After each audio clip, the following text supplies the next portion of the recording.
Can you really get in shape with just a 15-minute run? Yes.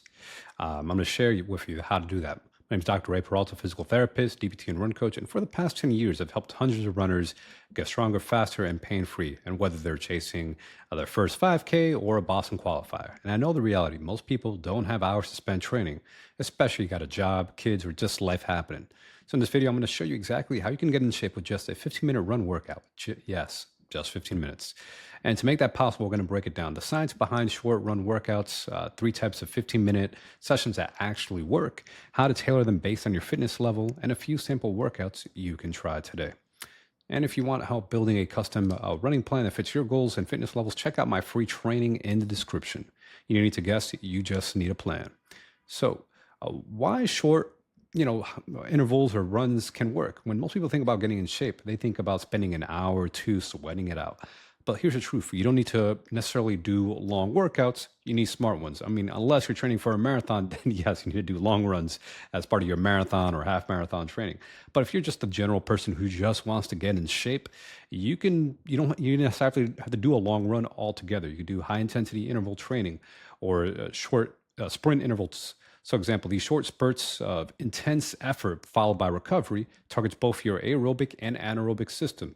So on the surface, it looks like it's just anaerobic, right? You're just doing the sprints, but then the recovery afterwards also taps into your aerobic energy system, making a very efficient workout. And research backs this up. For example, a 1996 study by Tabatas, Japanese research, showed that just 4 minutes of high-intensity intervals significantly improved aerobic and anaerobic capacity. I believe in this study, they were using bike sprint intervals, but you could do these intervals with running, biking, swimming. There's different ways to do the intervals, of course, but for runners, we want to talk about running intervals. High intensity interval training has been shown to increase VO2 max, your cardiovascular engine, right? So, how efficient your heart and lungs work, because VO2 is a volume of oxygen consumed, by up to 7%, even in trained athletes. It improves blood pressure, cholesterol, cardiac output, markers we care about for long-term health. So yes, you can get results in just 15 minutes if you know how to structure it, right? You know have to know how to do it properly, because if it's too easy, then it's not going to be enough of the stimulus to actually get you the benefit that you want, right? If you're just taking it easy, unless you're completely out of shape. I want to talk about that.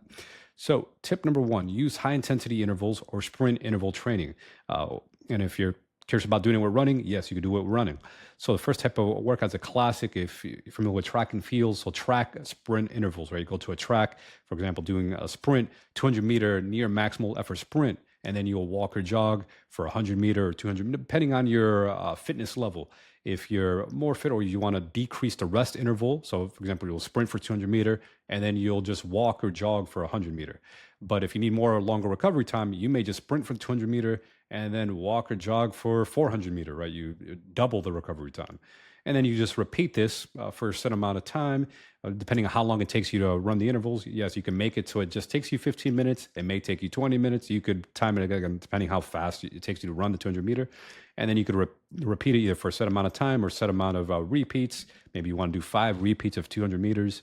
An alternative would be doing quarter mile. So quarter mile repeats. Maybe you don't have access to a track, but you know that you could just use a GPS, your watch or your phone, and do quarter mile repeats, run them at a high intensity, then recover for like 90 seconds or so, and then repeat it again. Maybe it takes you 2 minutes to do a quarter mile. So maybe you just sprint for 2 minutes, recover for 2 minutes, or recover for a minute, if you want to decrease the rest ratio, and then do that for a set amount of time. Maybe you want to just do it for 15 minutes. Great. And as you get fitter, you'll just try to run each interval faster and faster, right? Because as you get fitter, you're going to get more efficient. So then you also do different styles of intervals, right? Maybe one day you do 200-meter, another day you do 400-meter, another day you do 800-meter. You do different styles of intervals. You may even do 100-meter or 60-meter intervals, right? And if maybe you're a complete beginner, you're out of shape with to sprint intervals, just start with jogging, right? Maybe you'll jog 1 lap and then you'll walk. For example, or if you don't have access to a track, maybe we'll just jog out on the street or a trail for 30 seconds, and then you walk for a minute and repeat that for 10 rounds. That'll take you about 15 minutes there. And obviously you can adjust the work to rest ratio depending on your fitness level.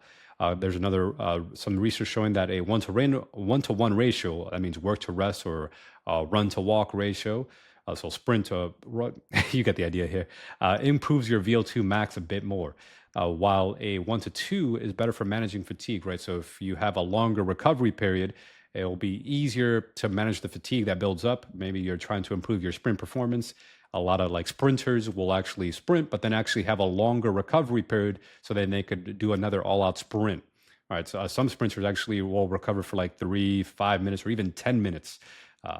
But if we're obviously that's going to extend the workout length, right? So if you're the everyday person who just wants to do sprints to get in shape, you don't need to have a really long recovery window, just enough you can catch your breath if you need it, and then go back to your next sprint. So you may just again sprint for a lap and then rest for a minute or so, then sprint another lap.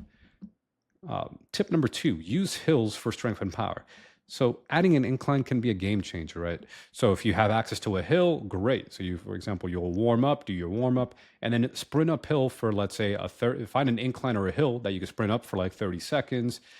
Usually it's about 5 to 10% incline, and then you'll recover by walking down the hill, and then you repeat the hill again, or you just may just kind of walk around for like maybe you don't have that much of hill to use, so maybe we'll just walk for a minute or two, and then you repeat the hill again. And then you repeat this for a set amount of time. Maybe if you want to do it for like a 15-minute interval, or you could do it for a set amount of repeats. Like, oh, maybe you're aiming for 5 repeats of hills. Then next time you want to do 6 repeats and 8 repeats, etc.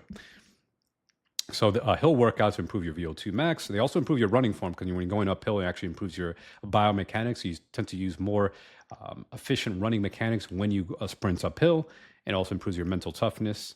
And if you're more advanced, or maybe you're training for like longer distance events, maybe you'll do longer hills. Maybe you're doing a 3-minute hill interval, right? So you're going to run, you're obviously not going to be going as fast as like a 30-second interval, but you're still going to be going hard at the 3-minute interval. And then you'll maybe recover for the same 1-to-1 ratio. So if you took you 3 minutes to do the longer hill, then you'll walk or jog for 3 minutes, and then you repeat that for a set amount of time as well. Or count the number of rounds you're doing. So the hill workouts are very great. And if you don't have access to hills, you can also do them on a treadmill. And so goes tip number 3, using a treadmill strategically, right? So if you're short on time, or maybe you just don't like to be outside, maybe either it's too hot, too cold, you can do treadmill intervals. I'm a big fan of doing Tabata intervals on the treadmill. So Tabata sprints is 20 seconds on, 10 seconds off. That's a 2-to-1 work ratio. So you would actually do your warm up, right? Take a couple minutes, let's say 5 minutes to warm up, 5 minutes to cool down. And then doing just 8 rounds of the Tabata is only 4 minutes. It's only a 4-minute workout. It's up for a Tabata. So just 4 minutes, and then plus the 10 minutes of warm up cool down, that takes you like 15 minutes, right?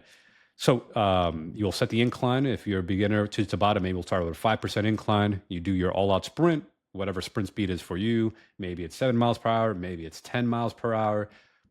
And then you'd rest for 10 seconds. You'd rest. I like to just hop off the side of the treadmill, use the treadmill to hopefully should have bars for you to hang on to, or slow it down. Then you'll walk or jog, or just stop altogether for 10 seconds, and then you sprint again. I personally like to stop altogether because Tabatas are really intense. I personally used to do them like a 10% incline. So this burns fat, right? So if you're trying to get in shape, burn fat. This actually burns the fat pretty quickly. It's very efficient.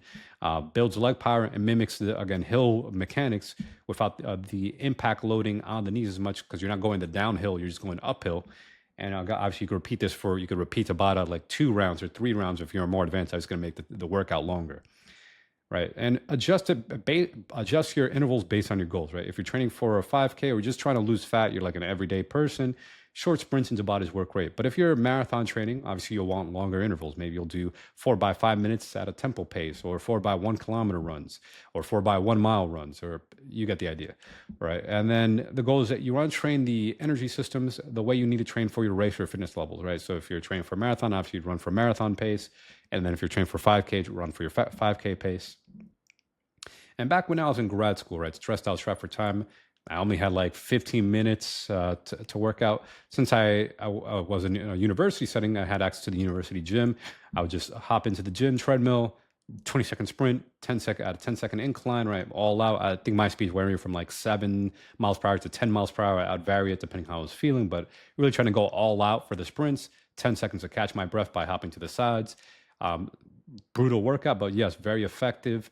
And it kept me fit through like very busy period of season in my life. So start where you are. If you're out of shape or overweight, just getting started, don't jump right into sprinting or high intensity intervals. see if you could just walk comfortably, right? Can you walk a 5K or 3 miles, which usually takes about an hour? Can you walk comfortably for an hour? And then once that's easy, go into walk, jog, or run, walk intervals, right? Start easy run, walk, or easy walk, jog. And then you could also supplement or cross train using a bike, because you could actually, the original Tabata intervals were actually done on a bike. So you could do bike intervals all out, which is going to, biking is low impact. So you could go all out and not worry about causing like stress on your joints if your body's not used to it yet. And then as you get fitter, then you could do sprint or Tabata intervals with running. And always check with your doctor if you have medical concerns, especially if you're a complete beginner. Make sure you don't have any health issues that could cause, because high intensity intervals can be, they're great for fitness, but if you're not in good cardiovascular health, you want to also make sure that your heart is healthy before you take up a very vigorous type of training like this. So to recap, right, you could definitely get in shape with 15-minute intervals, right? You could use HIIT, sprint intervals, incorporate hills, and use a treadmill. It's not about always doing more. It's about doing it the right way. And if you need additional help, right, you're like, hey, man, I really want to get in shape. Need more information on how to run. I actually have a free training for how to run and how to run pain-free. A link in the description.